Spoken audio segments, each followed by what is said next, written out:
ওসমান হাদির জানাজায় আজকে প্রায় 1 কোটির কাছাকাছি মানুষ উপস্থিত হয়েছে, যা আজ পর্যন্ত কোনো রাজনৈতিক নেতার জানাজায় এত মানুষ উপস্থিত হয় নাই। এত মানুষ তার জানাজায় আসার কারণ কি জানেন? এই ওসমান হাদির ফ্যামিলিতে দামি একটা আমল আছে, সেটা হচ্ছে পর্দা।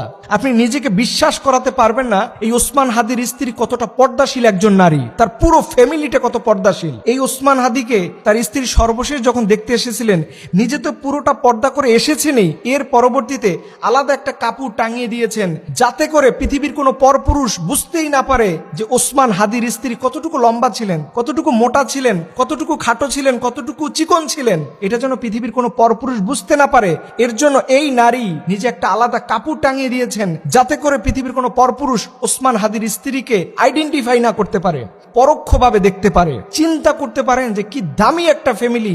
মনে হচ্ছে না যে রসুলের নারী যুগের সাহাবীদের মতো, ফাতিমার মতো এরকম একটা ফ্যামিলির সন্তান ছিল ওসমান হাদি, যাকে জালিমরা পৃথিবীতে থাকতে দিল না।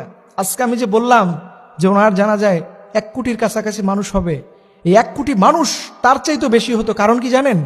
এই শহরে, গ্রামে, বন্দরে এমন কোনো মানুষ নাই যে আমি ব্যক্তিগতভাবে যখন খোঁজ খবর নিয়েছি সবাই তার জন্য কান্না করে, সবাই তার জন্য ব্যথিত। সবাই যদি পারতো, সবার পকেটে যদি 2000 টাকা ফ্রি থাকতো, আজকে ঢাকা শহরে কোনো জায়গায় জায়গা দিতে পারতো না, এত মানুষ গ্রাম থেকে তার জানাজা অংশগ্রহণ করত। এই ছিল ওসমান হাদি। এটা বানিয়ে বলি না, অনেকে তো পরে লোকমা দিবেন, অনেকে তো পরে বলবেন যে কি আজে বাজে কথা বলি। আজকে বাংলাদেশের এই মানুষেরা তার জানাজা উপস্থিত হতে চেয়েছিল, হয়তো অনেক মানুষ আর্থিক দন্যতার কারণে সেখানে উপস্থিত হতে পারেনি। দেখেন আজকে যারা ওসমান হাদিকে দুনিয়া থেকে বিদায় করছে, যে শুটার ফয়সাল, ওর ফ্যামিলিকে গ্রেফতার করার পরে অনেক মানুষের মায়া কান্না দেখলাম। তারা বলতেছে যে দোষ করছে একজন, তার ফ্যামিলি কি করছে, তার মা বাবা কি করছে।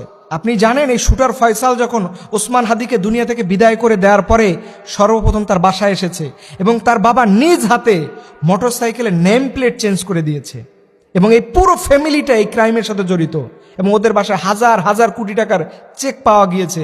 ওরা জানতো যে এই মিশনগুলো বাস্তবায়ন করতে পারলে আমাদের জীবন তো ধন্য।